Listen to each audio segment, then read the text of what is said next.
कराची के इलाके लांधी में कपड़े की 5 मंजिला फैक्ट्री में आग लग गई और जिसके बायस वो गिर गई। 8 अफराद झुलस गए। मुल्हिका 3 फैक्ट्रीज को नुकसान पहुंचा। पाकपतन में पुलिस ऑफिसर का घर में घुसकर खातून पर तशद्दुद, थप्पड़ और लातें बरसा दी। पुलिस ऑफिसर को गिरफ्तार करके मुकदमा दर्ज कर लिया गया। बहावलपुर में ममनुआ नमक तलब करने पर सुपर स्टोर मालिकान का पंजाब फूड अथॉरिटी टीम पर तशद्दुद, जान से मारने की धमकियां और सरकारी रिकॉर्ड छीनने की कोशिश पर मुकदमे का इंदराज।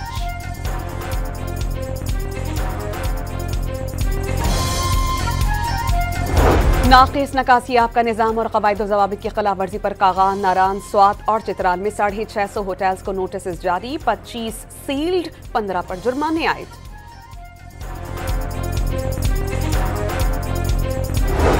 और गजा में भूख से मजीद 4 फलस्तीनी शहीद। अमवात की मजमूई तादाद 197 हो गई। बमबारी से मजीद 98 फलस्तीनी शहीद।